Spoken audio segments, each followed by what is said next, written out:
La justice américaine en action contre le trafic d'organes en Chine.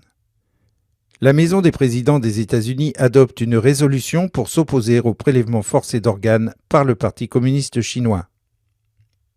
Le 22 avril, le Conseil des commissaires du comté de Westmoreland, Virginie, a voté à l'unanimité en faveur d'une résolution visant à s'opposer au prélèvement forcé d'organes par le Parti communiste chinois, appelant le gouvernement américain à mener une enquête approfondie sur l'industrie chinoise de la transplantation d'organes afin de mettre un terme au prélèvement forcé d'organes sur les pratiquants du Falun Gong. La résolution indique qu'il existe des rapports crédibles sur les massacres de prisonniers de conscience en Chine, principalement des pratiquants du Falun Gong, mais aussi de membres d'autres groupes religieux et dissidents, afin d'obtenir leurs organes pour les vendre. Les citoyens américains sont également invités à ne plus se rendre en Chine pour y subir des transplantations d'organes, car ils deviendraient ainsi complices des prélèvements forcés d'organes pratiqués par le Parti communiste chinois. La Virginie est le lieu de naissance de 8 présidents américains et est surnommée la Maison des présidents. Le comté de Westmoreland est le lieu de naissance de George Washington, le premier président des États-Unis.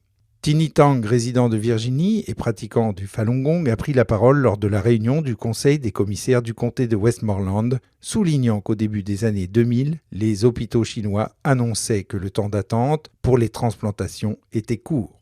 D'où viennent alors ces organes? Il existe de nombreuses preuves que le Parti communiste chinois, PCC, tue des prisonniers de conscience, pour la plupart des pratiquants de Falun Gong, pour vendre leurs organes.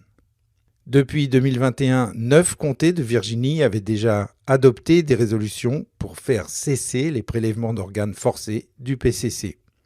Le comté de Westmoreland est le 10e comté de l'État à le faire. En 2006, les prélèvements d'organes forcés sur les pratiquants de Falun Gong ont été exposés pour la première fois et confirmés par un certain nombre de rapports d'enquête internationaux qui ont eu un grand retentissement.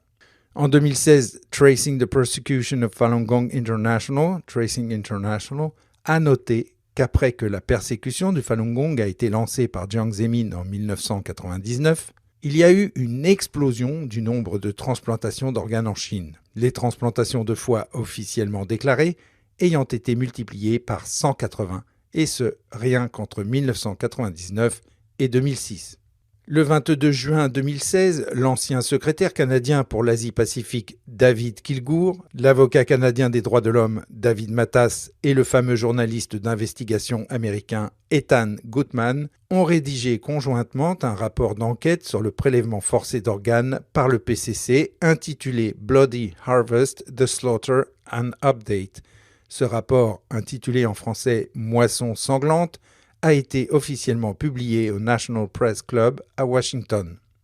Les 3 auteurs affirment qu'au cours des 15 dernières années, environ 1,5 million de transplantations d'organes ont été réalisées en Chine, la principale source d'organes étant les pratiquants de Falun Gong.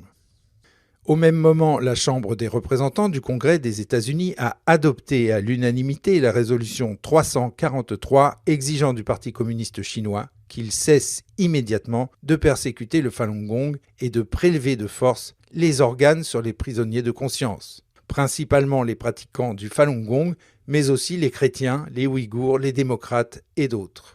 En mars 2021, des membres du Congrès américain ont lancé la loi sur l'arrêt du prélèvement forcé d'organes. S'il est adopté, ce projet de loi autorisera le gouvernement américain à refuser ou à révoquer le passeport des personnes qui achètent des organes humains non traçables et à imposer des sanctions aux fonctionnaires ainsi qu'aux entités étrangères qui participent ou soutiennent les prélèvements forcés d'organes.